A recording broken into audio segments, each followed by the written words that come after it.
Pollen agro minerals private limited.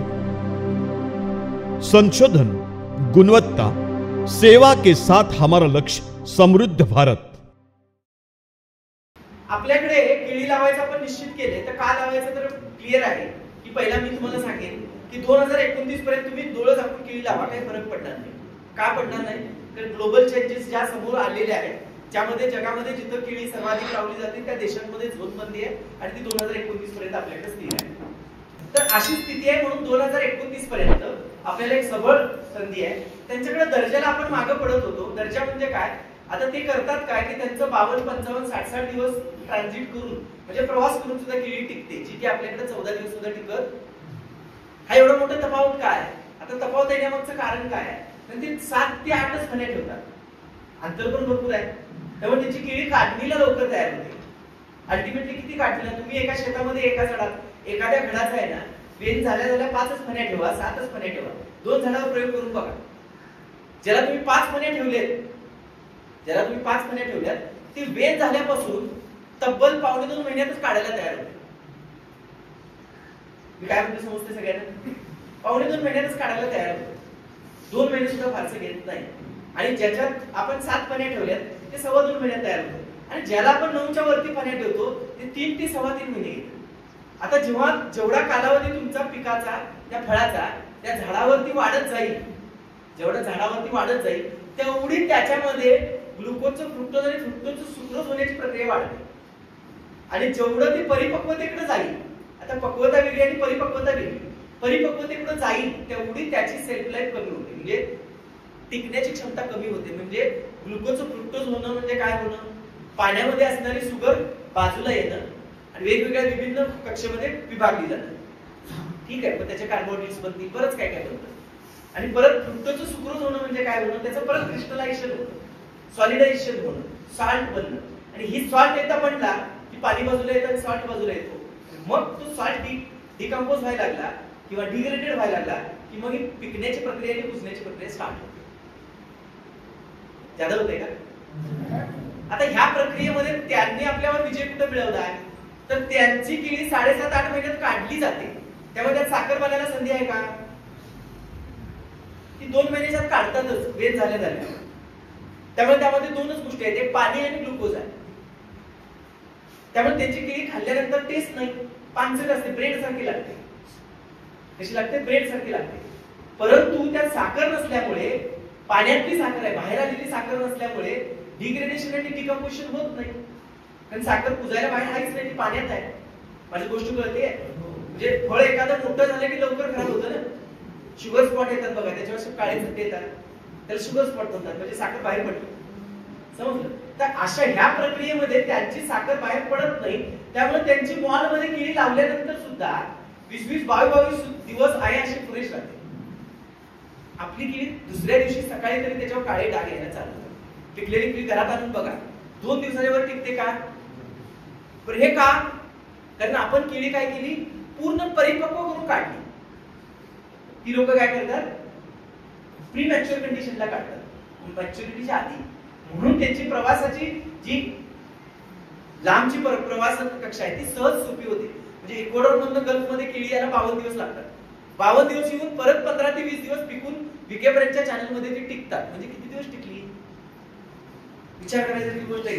70-75 दिवस केळी टिकते काढलेली, कसं आपल्याला डोक्याला तरी पटतं का? म्हणजे कशामुळे? त्यांनी त्या तंत्रज्ञानाला, म्हणजे तंत्रज्ञानावर घेतलेली पकड आहे की केळी पिकण्याची कारण काय आणि मग त्याचं रिव्हर्स मेकॅनिझम काय, तर ती अवस्था त्यांनी अचीव्ह केली की ज्या अवस्थेपासून केळीची पिकण्याची अवस्था स्टार्ट होते ती होऊच नाही। दुसरं की अजून स्पर्धा काय की त्यांची केळी 7 फण्या ठेवल्यामुळे 13 इंच लांब होते, 1 फुटापेक्षा जास्त। मग त्यांना ते केळी घेतल्यासारखी वाटते लोकांना, ही केळी आहे आणि त्याच्या बाजूला आपली ठेवली की लहान बाळ झोपल्यासारखं वाटते, एकदमच लहान, एवढे एवढं असते ते, अगदीच चांगली म्हणले की मग विधवर म्हणजे 8 इंच, पण ती 13 इंचच्या पुढे आपली ठेवली सुपर मार्केटमध्ये, मग ती खूप लहान वाटते आणि मग खूप लहान वाटली की मग ते सेकंड हँड माल वाटतो, तो काय ओरिजिनल माल। मग ते काय होतं? त्यांची $16 असली की आमची $7.5, म्हणजे तब्बल $8 आणि $10चा फरक असतो। का? दर्जा, पण वर्षाचं कष्ट त्यांच्यापेक्षा आमचं जास्त आहे। तरी देखील कुठं मार्क घेतो आपण त्या दर्जामध्ये.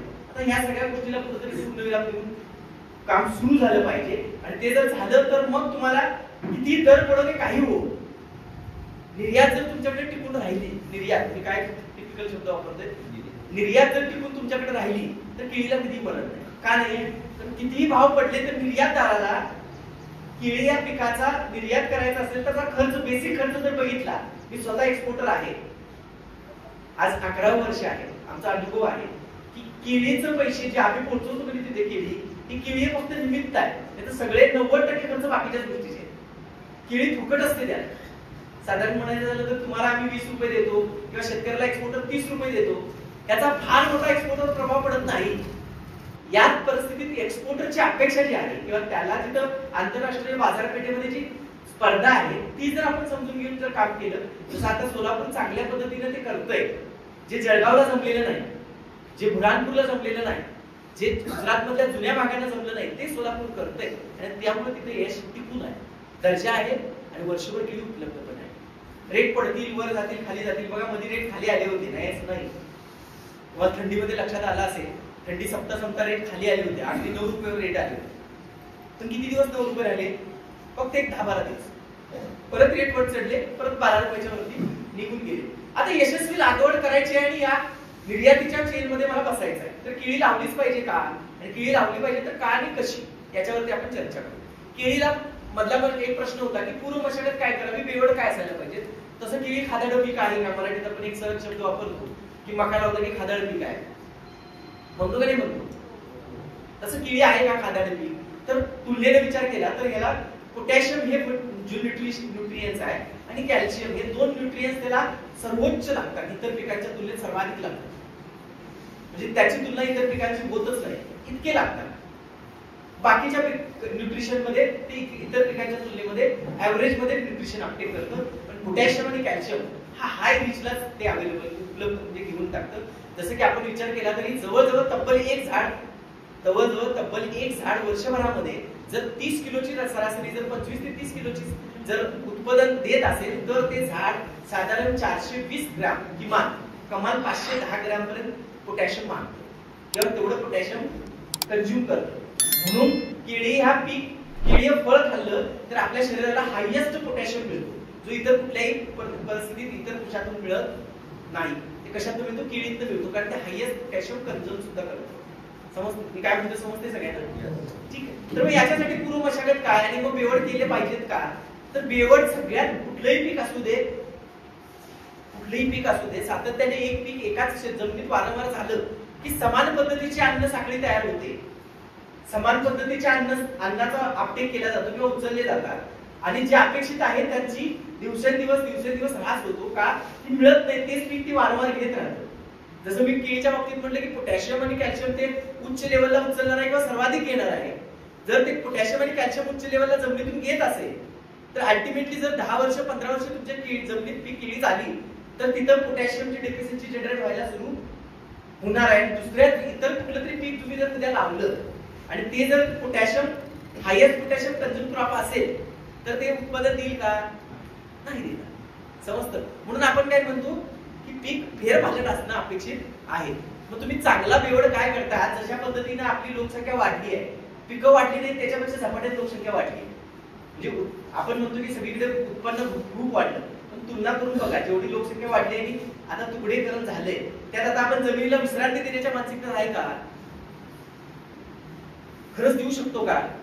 पहिलं पीक संपायच्या आधी दुसऱ्या पिकाचे आपण नियोजन घातलेले असतात. इतक्या काय झालं, अपडेटेड चेन मध्ये आपण अडकलोय का? तर आपली आता आर्थिक गरज एवढी मोठी झाली आहे की आपल्याला पिकाला म्हणजे जमिनीला विश्रांती देणं आणि स्वतः विश्रांती घेणं हे आता आपल्या हातात राहिलेलं नाही. आणि त्यामुळे मी म्हटलं आता उद्या तुम्ही काम करा की केळीला सर्वाधिक चांगला बेवड एरंडाचा असतो, जो सिद्ध आहे. तुम्ही आता काम करा की एरंड लावा आणि 4 महिने शांत राहा. किती शेतकरी करतील? होईल का? पण मग ते ऐकायला, सांगायला पण किंवा अभ्यास करायला खूप चांगला आहे. पूर्व मशागत केली पाहिजे का? मग किती तर कशी केली पाहिजे?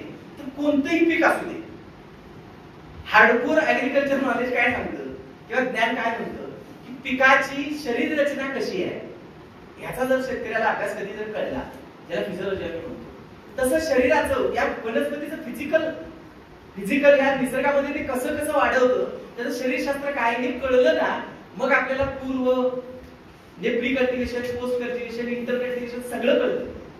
पण तेच माहित नाही, बरोबर आहे की नाही? ते जर कळलं तर मग आपल्याला पूर्व मशागत सगळ्याच मशागती सोप्या जातात. तर आता केळीच्या बाबतीत पूर्व मशागत केली पाहिजे का? आधी केळी समजून घ्या की केळी पीक काय आहे. तर केळीला आपण सहज म्हणतो की सायंटिफिकली आपण म्हणतो ट्युबरिक क्रॉप आहे. असे वर्ग केले तर केळी हे कंदवर्गीय पीक आहे. आता कंदवर्गीय आहे, जेवढे कंद आहेत त्याला सोटमूळ नसतं. काय नसतं? आहे का केळीला सोटमूळ? बटाट्याला आहे का? बघितलंय का कुठं? नाही ना. म्हणजे शरीराचा दुसरा भाग क्लिअर अभ्यासात आला, त्याला सोटमूळ नाही. सोटमूळ नसेल तर खोल नांगरटीचा प्रश्न येणार नाही. शरीरशास्त्रानुसार आता केळीवरती विचार केला तर केळी हे कंदवर्गीय पीक आणि कंदवर्गीय असल्यामुळे याला खोल नांगरटीची गरज नाही, का तर त्याला सोटमूळ नाही. मग येणाऱ्या मुळ्या ज्या आहेत या दोन प्रकारच्या मुळ्या येतात, अन्न घेणारी मुळी आणि आधार देणारी मुळी, ज्याला रनर आणि फीडर रूट्स म्हणतो. रनर रूट्स आणि फीडर रूट्स. मग या वाढतात कशा? तर जमिनीला समांतर वाढत जातात आणि या समांतर 9 ते 11 फूट दूर वाढतात आधार देणाऱ्या. तर 18 ते 23 इंच कुठल्या वाढतात? अन्न घेणाऱ्या. ह्याचा जर अभ्यास केला तर मग किती नांगरट आणि कशी केली पाहिजे? 9 ते 11 इंच म्हणजे सामान्य नांगरट सुद्धा केळीला भरपूर. याच्यापेक्षा खोल नांगरट करायची गरज नाही. का नाही? जेवढ्या जमिनीत खोल नांगरट आपण करत जाऊ तेवढे जमिनीत वरच्या कक्षेमध्ये साठलेले आणि त्याच्यातून विरघळलेले, पावसामध्ये विरघळून खालच्या कक्षेत उतरलेले जे साठ असतात, विविध प्रकारचे क्षार असतात आपल्या भाषेत, ते परत घेऊन कुठे येतो आपण? वरच्या कक्षेत येतो. त्यापेक्षा उपजाऊ माती जे 9 ते 11 इंच 16 इंच जिथपर्यंत थेट ऑक्सिजन आपला प्रभाव टाकतो अशा जमिनीचीच नांगरट करणं योग्य असतं. याच्या खाली नांगरट करण्याची फारशी केळी या पिकाला तरी स्पेसिफिकली आवश्यकता नाही. मग ज्याला सोटमूळ आहेत आणि जी भोवरशी आहेत त्यांना आपण खड्डे घेऊन लावतो. का लावतो? कारण तेवढी नांगरट करणं शक्य नसतं, म्हणून त्याच्या सोटमुळाला तेवढा सर्वांगीण मिळावा म्हणून त्याला काय केलेलं असतं? आपण खड्डे घेऊन लावलेलं असतं. तेवढं त्याचं सोटमूळ 4 फूट 3 फूट 2.5 फूट खाली जातो. एकदा त्यानं गती झाली की मग ते 8-10 फूट जमिनीच्या खालच्या कक्षेत उतरतं. समजतंय? तेव्हा खोल नांगरट करायची गरज नाही केळी या पिकाला. का नाही? कारण त्याला वाढणारी मुळं समांतर आहे. जास्त होते का? पूर्व मशागतीवरती अजून विशेष, नांगरट केल्यानंतर बरीच लोक घाटीशिवाय रोटर मारायचा पण काही लोक प्रयत्न करतात, स्पेशली काळ्या जमिनीमध्ये. पीक कुठलंही करा, पीक कोणतंही करा, त्याची ढेकळं असलेली परवडली. मराठीत शब्द समजतो ढेकळं काय असेल तुमच्या ढेकळं. काळ्या जमिनीत वगैरे ढेकळं असलेली परवडली, पण घात नसताना जर रोटर मारला तर त्या ढेकळाच्या गाठी तयार होतात आणि त्या गाठीनंतर कुठलंही पीक लावा त्या सर्वाइव्ह होऊ देत नाही. कारण जमिनीतला हवेचा जो भाग आहे, जमिनीत हवा आणि पाण्याचा जो समतोल आहे, जी गाठी तयार होतात ढेकळाच्या गाठी, त्या गाठी एकदा झाल्या की तो समतोल विस्कटून टाकतात.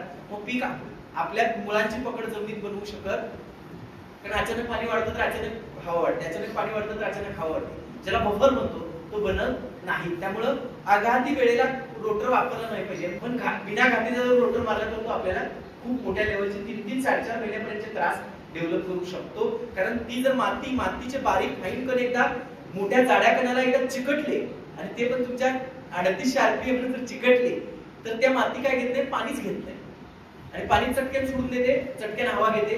त्यामुळे पाण्याची गरज भागत नाही. नको तेवढी जमिनीत हवा पाणी व्हायला चालू होतं आणि पिकांच्या मुळांच्यावर त्याचा दुष्परिणाम होतो की मुळांची समाधानकारक वाढ होत नाही. तसं केळी या पिकाला रोटर मारायचं असेल तर घाटीवर मारा, नाहीतर नाही मारला तरी फारसं काही नुकसान होणार नाही. पूर्व मशागतीनंतर पहिली बाब येते की जो मुख्य प्रश्न होता की केळी पडतीये. मग केळी आम्ही 7 सूत्री पद्धतीवर गेल्या 2009 पासून आतापर्यंत अभ्यास करतोय आणि मग 7 सूत्री पद्धती जगभरामध्ये यशस्वी आहे. आपल्या देशात खूप रुजवायचा प्रयत्न केला, ती आता रुजती आहे. कशामुळे? जेव्हा दर वाढले तेव्हा. त्याच्या ठिकाणी फारशी रुजली नाही. त्याच्या 7 सूत्री पद्धतीमध्ये आम्हाला ज्या गोष्टी जाणवल्या एवढ्या वर्षाच्या, प्रदीर्घ मी जवळजवळ 19 वर्ष केळीतच काम करत होतो. मेजर मी माझा काय आयुष्याचा भाग गेला असेल तर केळीतच गेल्या. तर मग आम्हाला लक्षात काय आलं की जगभराच्या तुलनेमध्ये आपण कुठं कुठं चुकतोय. त्या चुकामध्ये एक चूक आम्हाला लक्षात आली की केळी लावायची तर मग बेडवरच लावा. आम्ही असं दावा करतो की बेड शिवाय केळी लावू नका. आता इथं तर मावशीने सांगितलं की बेडवर लावली की पडली. मग चुकलं काय? बेड चुकला का? तो एक मोठा शंकेचा भाग होता. तर केळीला यशस्वी करायची असेल तर बेड शिवाय लावू नका. पण मग बेड हा पद्धत 10 वेळा मी सांगितली आणि तुम्ही ऐकले पण. तर बेड कसा असावा? ज्या काही 2 वर्षात या दुरुस्त्या लक्षात आल्या त्या दुरुस्त्या कशा आहेत बघा. जर तुमच्याकडे काळी खोल जमीन आहे, आता 2 ठिकाणी काळी जमीन असते, 2 ठिकाणी. एक नदी काठाला एक काळी जमीन असते, म्हणजे नदीपासून थोड्या अंतरावर असणारी काळी जमीन, आणि नदीचा काही संबंध नाही. डोंगराच्या पायथ्याशी किंवा पठारांवरती असणारी काळी जमीन. दोन्हीमध्ये काय फरक सांगता येईल? दोन्हीतला फरक असा आहे की इकडच्या जमिनीचे गुणधर्म, ज्या पठारी भागावरच्या जमिनी आहेत याचे गुणधर्म हे म्हणजे काय म्हणतात, रूपांतरित असतात. खूप दीर्घ काळात याच्यात काहीतरी बदल होतो. लगेच असं झपाझपा इथे बदल होत नाही. पण नदीकाठच्या किंवा पाण्याच्या प्रभावातल्या जमिनी ज्या आहेत तिथले जर मातीकण रचना बघितली आणि तिथले प्रभाव बघितले पिकांवर, ते सातत्याने बदलत असतात. त्यामुळे दोन्हीकडे काळजी करण्याची गरज वेगवेगळी आहे. इकडची जमीन जर घातीवर आली तर कडकन फाटते. बघा नदीकाठची जमीन काय होते, वापशावर यायला लागली की जमिनीत खोलपर्यंत तडे जातात. समजतंय? इकडे तसं होत नाही. जमिनीची मातीकण रचना जवळजवळ मिळती जरी स्थिती असली तरी दोन्हीतला सगळ्यात मोठा गुणधर्म काय? जिथं पाण्याच्या प्रभावाने तयार झालेल्या जमिनी आहेत, कमी वेळात तयार झालेल्या जमिनी आहेत, त्याच्यामध्ये असेम्बलेशन कमी झाले. असेम्बलेशन म्हणजे एका वेळेस थर जास्त पडला, मोठा पडला, त्यामुळे त्याचं एकमेकाबरोबर जे भौतिक आणि जैविक गुणधर्म विश्लेषण होणं अपेक्षित होतं ते फारसं झालं नाही, आणि त्यामुळं त्या माती एकजीव झालेली नसते. त्यामुळं नदी काठाला केळी लावत असाल, जो प्रश्न होता, तर काळजी घेणं अपेक्षित आहे. काय काळजी घेणं अपेक्षित आहे? पण नदी काठामध्ये जरी बेड बनवला तरी जर पाण्याचं तिथलं व्यवस्थापन चुकलं तर बेडच्या खालून सुद्धा जमिनीत क्रॅक जातात, आणि इतके मोठे क्रॅक जातात की नंतर मग पाण्याच्या कडा करपतात आणि हिरवी पानं डंप व्हायला चालू होतात. हे नदी काठाला पाहिला जाणारा कॉमन प्रॉब्लेम आहे, कारण त्या जमिनीचा गुणधर्मच तसा आहे. तेच जर तुम्ही इकडे माळावर आलो, पठारी भागावर, डोंगराच्या खाली आलो, जिथे नदी जवळ नाहीये, जिथे प्रभाव नाही नदीचा, थेट पाणी जमिनीत आपल्या कधी येत नाही, नदीचं पूर कधी आपल्याकडे आला नाही, अशा जमिनीमध्ये काय तर गुणधर्म समान असतात, थोडे थोडे थोडे थोडे थोडे बदल होतात. तर मग या सगळ्या जमिनींमध्ये बेडवरच केळी लावायची आहे, तर बेड कसा असायला पाहिजे? तर पठारी किंवा काळ्या जमिनी ज्या आहेत याच्यामध्ये उंच बेड असायला पाहिजे. आम्हाला आता लक्षात आलेली शेवटची बाब, जसं मी आग्रह धरायचो की 11 इंचापेक्षा उंच बेड बनवू नका, पण काळ्या जमिनीत आम्हाला लक्षात आलं 11 इंचाचा सुद्धा बेड हा जमिनीच्या पाण्याचा निचरा करण्यासाठी 100% फार उपयोगी येतो असा नाही.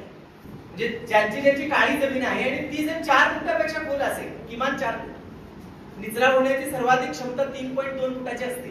जर 4 फुटापेक्षा खाली खोल जमीन असेल तर त्या शेतकऱ्यांनी 1.25 फुटापेक्षा जास्त उंच बेड करावं, म्हणजे तब्बल एवढा. समजतंय? ज्यांच्याकडे काळी आणि मुरमाड मिक्स, चुनखड मिक्स, जिथं मुरुम असतो तिथे चुनखड कॉमन येतो. समजतं? पण ते चुनखड निर्माण का होतो? कारण क्लोरीन आणि कॅल्शियम बाजूला होणं हे काळ्या जमिनीतला बेसिक गुणधर्म आहे, आणि नंतर मग ते बारीक असतात, ते मोठे मोठे खडे होतात. कळतंय मी काय म्हणतोय? आणि मग ते हायलाइट व्हायला लागतात. मग आपण म्हणतो चुनखड मिक्स, ते बनत चालले दिवसेंदिवस. ठीक आहे, चुनखड समजते ना? क्लोराईड, मग तो कॅल्शियम असेल, सोडियम असेल, पोटॅशियम असेल, कसं तरी असेल. तुम्ही कधीतरी अनालिसिस केला कळेल, खोडून बघा त्यात काय मिळते. तर असा जो सॉल्ट बनत चाललाय, अशा जमिनी ज्या आहेत त्या म्हणजे मिश्र जमिनी. अशा जमिनीमध्ये किती असायला पाहिजे? तर 11 इंच, म्हणजे 1 फूट एवढं. रुंदी किती पाहिजे? तर बॉटम त्याचा 4 फूट पाहिजे, तर टॉप त्याचा 3 फुटाचा पाहिजेच पाहिजे. तर 33 ते 36 इंच म्हणजे एवढा. आपल्याकडे घोळ काय होतो वारंवार, 3-3.25 फूट रुंदीचा बेड बनतच नाही. बेड बनवतो की, म्हणजे आम्ही फिल्डवर आता रोज तेच बघतो, सर ह्यावेळी मी सगळं केले बघा असं म्हणतात, आणि शेतात गेले की लक्षात असतं की बेड एवढाच असतो. हा वरंबा म्हणतात, याला काय म्हणतात? वरंबा. आणि वरंब्यावरनं केळी पडणार नसली तरी पडणार, मग त्याला वारा असल्यानंतर नसो, वेल्यानंतर सुद्धा पडेल. ज्या शेतकऱ्यांच्या शेतामध्ये बेडवरती वेलच्या आधी लॅटरल ठेवायला जागा नसते, तेवढा मोठा बुंदा झालेला असतो. तुम्ही समजून घ्या, 28 इंचापासून 53 इंचापर्यंत बुंद्याची मोठी रुंदी होती. 53 म्हणजे एवढा, समजते का बघा. आता तुम्ही जर बेड एवढा केला तर ती लॅटरल कुठे ठेवणार? ती लॅटरल तुमची चरीत असते. मी काय म्हणतो समजतंय? आणि त्या चरीत असते कधीच्या वेळेला, जेव्हा की केळीचं पोषण चालू असतं आणि तो वेळ कुठला असतो? वेल झालेला कालावधी. आणि तेव्हा तुमची लॅटरल कुठे गेलेली असते सर? चरीत.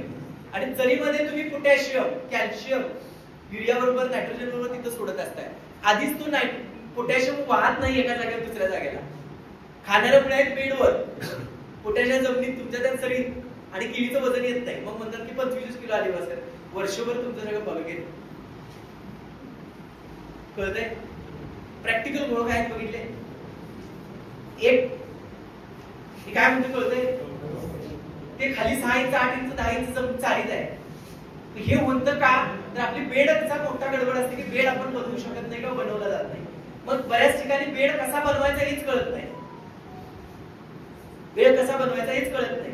आपल्याकडे सगळ्याकडे भाजीपाला आहे. आम्ही स्पष्ट सगळ्यांना सांगितले की तुम्ही ज्या फुटाला तुम्हाला केळी लावायची आहे त्याच्यावरती एक सरी सोडा हलकीशी, 4 ते 6 इंचाची सरळ मोठ्या ट्रॅक्टरने दात्याला दात लावून सरी सोडली की बरोबर अंतरावरती सऱ्या पडतात. ती सरी सोडून घेऊन त्या सरीमध्ये जर तुम्ही 2 वेळा रिव्हर्सनं जर पॉवर टिलर मारला, 2 वेळा, की पहिल्या डावाला 6 इंच आणि दुसऱ्या डावाला 4 इंच अशी 10 इंच माती उचलून काय केली जाते? शिफ्ट केली जाते. आपोआप बेड बनेल का नाही? बनतो का नाही? किंवा मग बेड मेकर वापरा, ती उचलून माती बरोबर बेडवर टाकतो. पण बेड बनवा प्रॉपर. मग नाहीतर मग पडली, मग आपण काय करतो की मग कारण शोधायला चालू करतो की मग केळी का पडली असेल. तर योग्य बेड बनवा. बेड जोपर्यंत बनणार नाही तोपर्यंत भले 15-20 दिवस, महिना लेट होऊ दे, पण बेड बनवून लावा. कारण बेड बनवल्यानं काय काय होतं बघा. बेड बनवला की 1000 रोपं लावले असतील तर 1000 रुपये एकाच वेळेस काढीला तयार होतात. तरी निर्यातदार, एक्सपोर्टर किंवा दूरच्या बाजारातला व्यापारी तुमच्या दारात येतो. एक वेळेस केळी काढली तर एक वेळेस तुम्हाला खोडवं धरता येतं. दुसरा फायदा, मग 2-2 खुडवी किमान आपल्याला धरता येतात. आणि जर ज्या शेतकऱ्याला खोडवं घेता आलं तरच त्या शेतकऱ्याला केळी परवडते. लागणीवर काढून केळी परवडत नाही. तरी 1 एकर केळी लावून काढेपर्यंतचा खर्च आजच्या घडीला सुधारित फार्मिंग मध्ये 2.25 लाख रुपयाचा खर्च आहे. समजून घ्या, मशागतीसकटचा 2.25 लाख रुपये खाती गेली. बरोबर आहे ना? आणि जर त्याला जर तुम्ही वर्षानुवर्ष काढून जर लावायचं म्हटला तर 4-4.5 लाख रुपये होणार आणि 2.25 लाख नेट खर्चाला गेले. आणि जर 2-3 पिकात एक पीक जर दरामध्ये मरून गेलं की तुम्ही नेट मायनस मध्ये असता. समजते का बघा? तो परवडत नाही. म्हणून कालावधीचा विचार केला तर खोडवा 8.5 महिन्यात काढलेला येतो. म्हणजे साधारणतः लागण केली, 11 महिन्यात लागणी निघाली, 8.5 महिन्यात खोडवा निघाला, तर 20 महिन्यात आपण 2 पिकं घेऊन बाहेर येऊ शकतो. 2 वर्ष सुद्धा लागत नाही तरच ते पीक परवडतं. मग त्यासाठी जर पाहिजे बघितलं तर बेडवर का लावली जाते? तर बेडवरती एक समान केळी रुजते, वर खाली होत नाही. का? तर पाणी व्यवस्थापन योग्य होतं. दुसरं, जी फर्टाईल माती आहे, फर्टाईल म्हणजे मळलेली माती आहे, ती उचलून आपण बेड बनवतो. त्यामुळे जमिनीचे तुकडे जे विभिन्न आहेत, एका ठिकाणी पिचऱ्याची जमीन आहे, एका कोपऱ्याला पाण्यात पकडणारी जमीन आहे, एका ठिकाणी मुरमाड जमीन आहे, एकाच शेतात 2-3 तुकडे असतात. या तुकड्यांमध्ये केळी किंवा कुठलंही पीक कसं होतं? पुढे मागे चालतं. हे जर बेडवर लावली आणि मळलेली माती एकत्र गेली तर एक समान चालतं. का? तर आता आपण जे तुकड्याचे गुणधर्म आहेत ते काढून टाकले आणि त्याला कृत्रिम व्यवस्थापनानुसार मळलेल्या मातीचाच एक बेड केल्यामुळे एकसारखेपणा त्याच्यामध्ये डेव्हलप होतो. त्यामुळे बेडवरच लावली पाहिजे. आणि बेडवरच लावताना बेड हा बनला पाहिजे. बेड म्हणजे झोपण्याची जागा. बेड हा बेड सारखाच बनला पाहिजे. वारंवार आपण तिथे चुका केल्या तर केळी पडणार. पण बेडवरच लावलेली केळी पडत नाही. आमचा दावा आहे का? माझा दावा नाही, तो फिजिओलॉजी सांगते. असं का? असं का? तर जर का तुम्ही चरीत लावली केळी, चारी समजते ना? सरी म्हणता ना तुम्ही? सरीत लावली व्ही चाप मध्ये, समजून घ्या. तर ड्रीप टाकता तुम्ही, सरीत ड्रीप टाकलं त्या केळी लावली तर जेव्हा जेव्हा पाणी चालवता तेव्हा तेव्हा पाण्याचा निचरा कुठं होतो? चरीत होतो. वरती येतं का पाणी? आणि केळी कुठं लागलेली असते? चरीत लागलेली असते. आता पाण्यामध्ये मुळी चालते का? पण केळीचं आपण सुरुवातीच्या काळात जर चरीत लावलेली पाणी द्यायला लागलं तर सगळं पाणी कशात उभा राहतं? चरीत उभा राहतं. त्यामुळे दुष्परिणाम काय होतो की ज्या आधार देणाऱ्या पहिल्या काही मुळ्या आहेत, जसं केळीचं पीक जर बघितलं तर केळी लावल्यापासून 20 ते 22 दिवसानंतर तब्बल 55 ते 60 दिवसापर्यंत या कालावधी म्हणजे 2 महिन्यापर्यंत ते कशाचं वाढ करते? केळीच्या मुळांची वाढ करते. कुठल्या? आधार देणाऱ्या. ह्या मुळ्या कुठे जातात? 9-11 फुटात लांब जातात. आणि त्या कालावधीतच तुम्ही केळी चरीत ठेवलेली जी केळी आहे त्याला सातत्याने पाणी देऊन देऊन देऊन काय केलेलं असतं? त्याच्या मुळांच्या कक्षात पाण्याचा फ्लो वाढवलेला असतो किंवा पाण्याची पातळी उंच केलेली असते किंवा वरतीपर्यंत सरफेस लावलेली असते. आणि त्याचा तोटा काय होतो? पाण्यातनं मुळ्या वाढत नाहीत, परिणामी सरीतनं वाढणाऱ्या आडव्या मुळ्या ज्या आहेत त्यांची वाढ अजिबात होत नाही. फक्त सरी गुंडा असतो ना, गुंडा, त्याच्या बाजूला वाढणाऱ्या तेवढ्याच इकडे 2 आणि इकडे 2, 4च मुळ्या वाढतात. आणि बाकीच्या वाढणाऱ्या 7 मुळ्यांपैकी 3 मुळे त्यांची वाढ होत नाही. आणि त्यामुळे केळी वादळ जर गोल फिरलं की ती पहिली केळी पहिल्यांदा जमीन असते. का? त्याला 2 बाजूची केळी थांबवता येते, पण वादळ जर गोल फिरलं की उन्मळून जाते. त्याच्या उपरोक्त जर बेडवर लावली तर काय? तर बेडवर दररोज वापसा आहे. जादा पाणी चुकून तुम्ही दिलं निघून जात. संध्याकाळ झाली की परत हवा शिरते, हवा आणि पाण्याचा बॅलन्स होतो, परत वापशाव देते. त्यामुळे बेडवरती दररोज मुळ्यांची वाढ सुरू आहे सातत्याने. त्यामुळे 9 ते 11 फूट जाणाऱ्या मुळ्या सगळ्यात 11 फूट पर्यंत दाब जातात. आता तुम्ही म्हणणार की दोन्ही बाजूला बेड तर अरुंद आहे, तिकडे कशा 11 फूट जाणार? ह्या 2 बेड टू बेडच्या मुळे 11 फूट मी समजू शकतो, पण बाजूचा रुंद बाजू ज्या आहे त्याचा बेडला 11 फूट कसं जाईल? कारण तो बेड तर किती आहे? तर 3 फुटाचा आहे. बरोबर आहे ना? सेंटरला लावली तर 1.25 फूट राहिलं किंवा 1.5 फूट दोन्ही बाजूला राहिलं, 18 इंच. तर 18 इंचच मुळी वाढेल ना, त्यापुढे कशी जाईल? पण आपण जी उंची ठेवली आहे या उंचीच्या प्रपोर्शनेट मध्ये त्याची रुंदी वाढत जायला पाहिजे. समजून घ्या. जर काळ्या जमिनीत आपण 15 इंचाचा उंच बेड केला, 15 इंचाचा उंच बेड केला तर त्याची रुंदी ही तब्बल 36 इंचाच्या खाली 1 इंच सुद्धा येता कामा नये.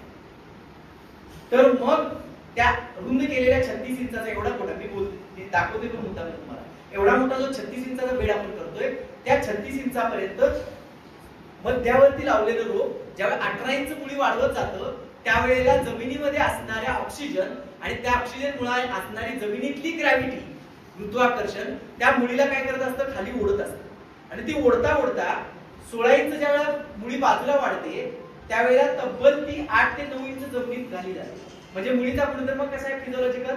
1 इंच मुळी बाजूला वाढली की ग्रॅव्हिटी काय करते? अर्धा इंच त्याला खाली ओढत असते. ग्रॅव्हिटी काय करते? त्याला अर्धा इंच मुळीला काय करते? खाली ओढते. वाढलेली मुळी खाली ग्रॅव्हिटीला रिॲक्ट होत नाही किंवा ग्रॅव्हिटी त्याच्यावर काही प्रभाव करू शकत नाही.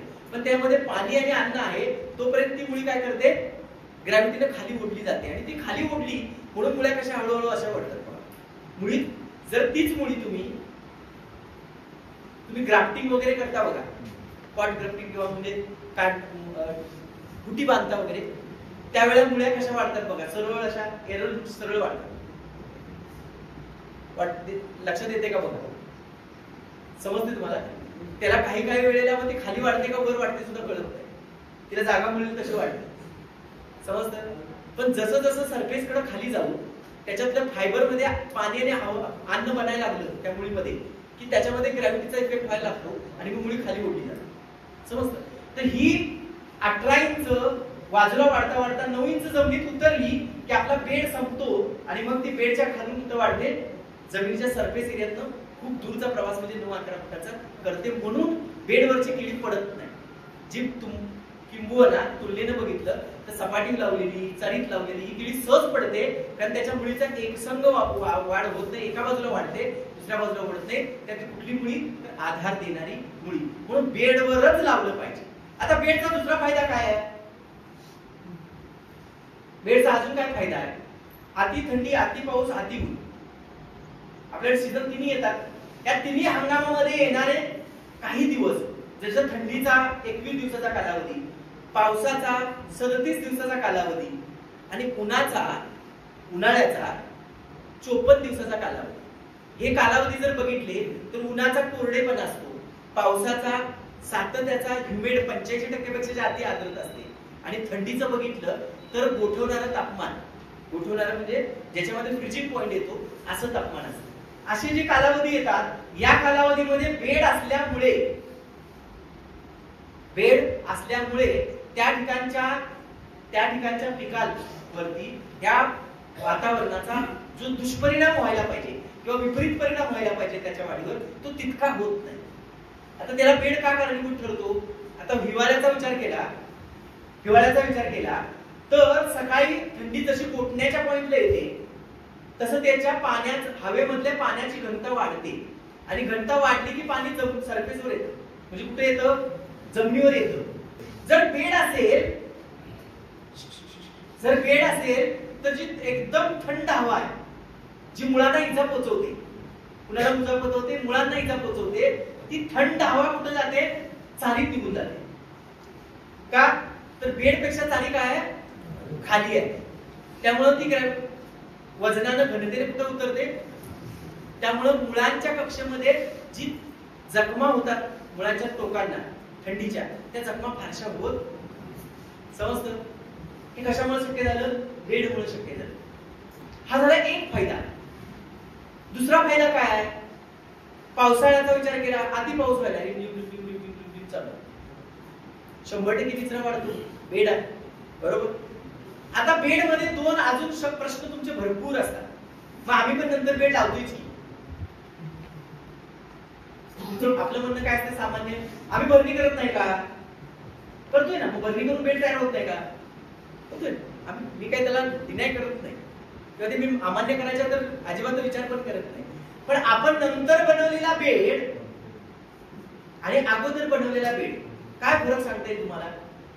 सगळ्यात महत्वाचं कारण काय माहितीये का? जेव्हा तुम्ही बेड पीक असण्या अगोदर बनवता त्यावेळेला सगळे माती कणामध्ये मॉइश्चर 0 असतो. पाणी काय असतं? 0 असतं. वाळलेली माती असते. एकत्रित केल्याने एक पाणी दिले की ती एकजीव होतं, बाइंडिंग येतं. त्याचा वापसा, त्याची रचना ही एकसंग आणि एकजीव होते.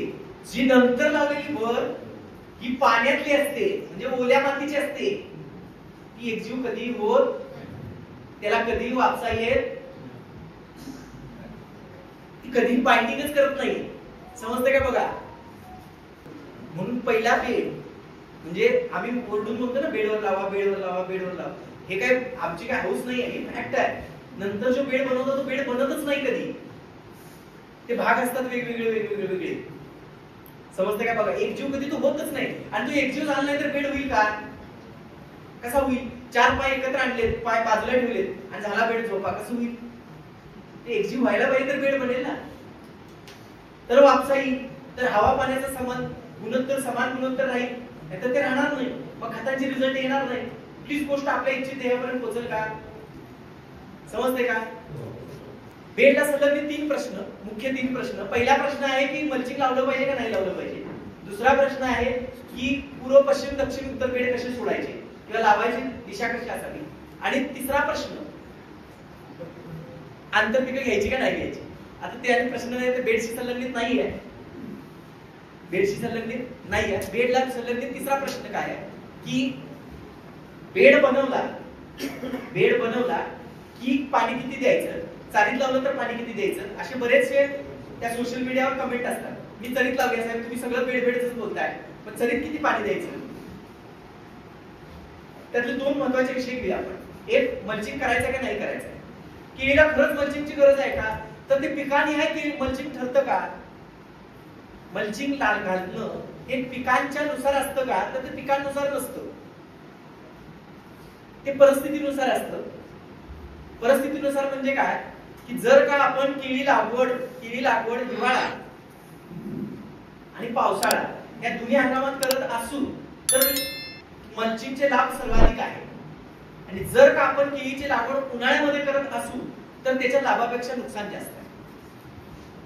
समजून घ्या. म्हणून जानेवारी ते जून किंवा जास्तीत जास्त मे महिना इथपर्यंत जर केळीची लागवड करत असू तर शक्यतो मल्चिंग करणं टाळा. नाहीतर मग मल्चिंग मेंटेन करावं लागतं. म्हणजे काय करावं लागतं तर मल्चिंग वरती गुळाचं पाणी फवारून त्याच्यावर राख किंवा माती टाकावी लागते आणि थेट पोहोचणारं आतमध्ये बेडमध्ये ऊन जे आहे आणि त्याचं रिफ्लेक्शन जे येणार आहे पिकाकडे ते थांबवावं लागतं, नाहीतर मग मोर्टॅलिटी वाढते, म्हणजे रोपं जास्त मरतात. समजतं? पण मग तेच पावसाळ्यामध्ये लावलं तर फायदा काय होतो? अतिरिक्त पाणी मुळांच्या कक्षात वाहत नाही. दुसरा फायदा काय होतो? किमान आलेली लाईट रिफ्लेक्शन होऊन डबल ऊन मिळते. त्यामुळं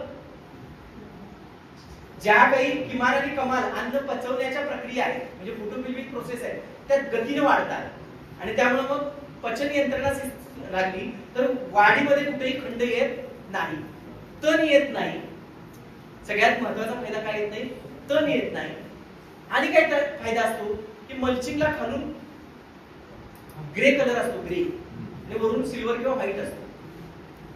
काळा रंग त्यासाठी दिलेला असतो की जर खाली मुळांच्या वरती जे चार्ज असतात, मुळांवर एक चार्ज असतो, तो अल्कलाईट चार्ज असतो आणि हा चार्ज झिरो लाईट मध्ये डेव्हलप होतो. झिरो लाईट म्हणजे अंधारात, आणि अंधार असला की पीक काय करतं? अन्न घेण्याची प्रक्रिया पार पडते. आणि ज्या वेळेला काळ्या पेपरचं मल्चिंग करतो त्यावेळेला झिरो लाईट डेव्हलप होते. झिरो लाईट डेव्हलप झाल्यामुळं पीक दिवस रात्र अन्न जमिनीतून घेत असतं. त्यामुळे फायदा काय होतो? मल्चिंग केला की पिकांची वाढ झपाट्यानं आणि भराभरा होते. का? तर दिवस रात्र त्याची अन्न घेण्याची प्रक्रिया चालू राहते. समजतंय? पण याचं आता हे झाले फायदे. कालखंड पण समजला, कधी लावायचं काय कसं. मल्चिंग लावताना बेडच्या डोक्यावरच लागलं पाहिजे, तो साईडला येता कामा नाही. तुम्ही औषधांमध्ये हुशार आहातच, मला त्याच्यात एक काही शंका नाही, पण नुसतीच औषधं काम करत नाही, त्याला जोडीला प्रॅक्टिस लागतात. समजते काय? बघा, तसं मल्चिंग लावताना होल फक्त सरफेसला लागला पाहिजे. तो सरफेस म्हणजे डोकंच फक्त झाकलं गेलं पाहिजे. त्यानं साईडचे कर्टन झाकता कामा नाही.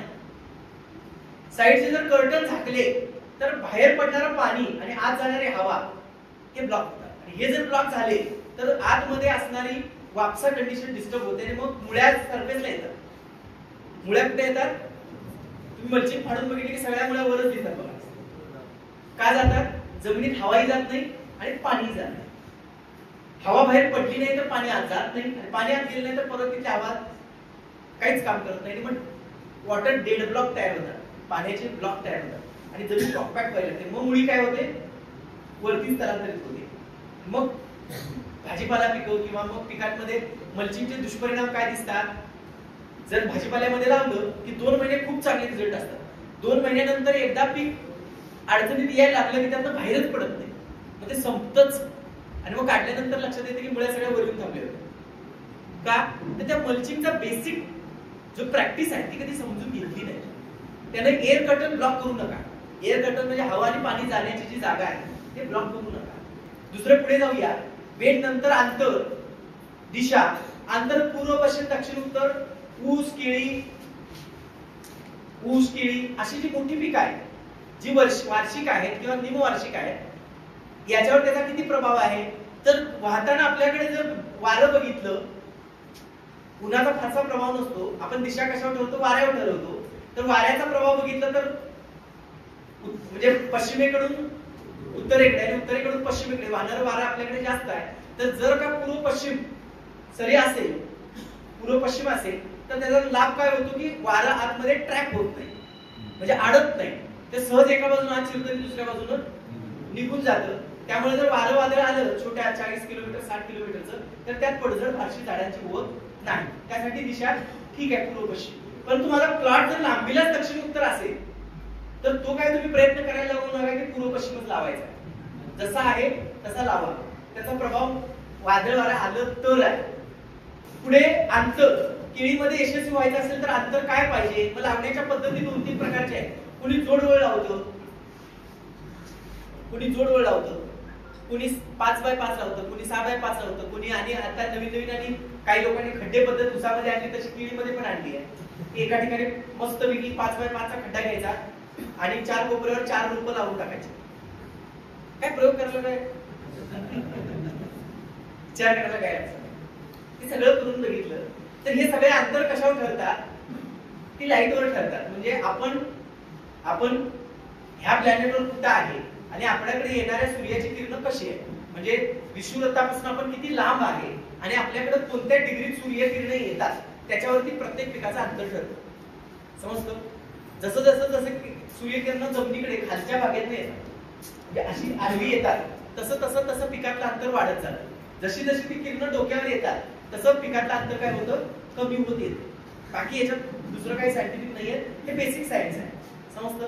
मग ह्याच्यातलं अंतर आता आपण कुठे आहे, ह्या डिग्रीमध्ये आहे. समजते?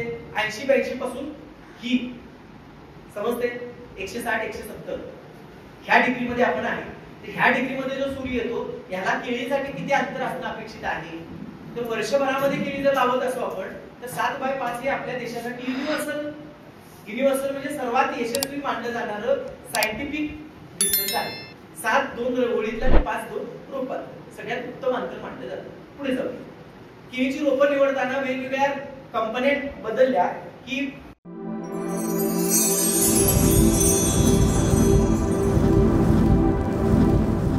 Pollen agro minerals private limited. संशोधन, गुणवत्ता, सेवा के साथ हमारा लक्ष्य समृद्ध भारत।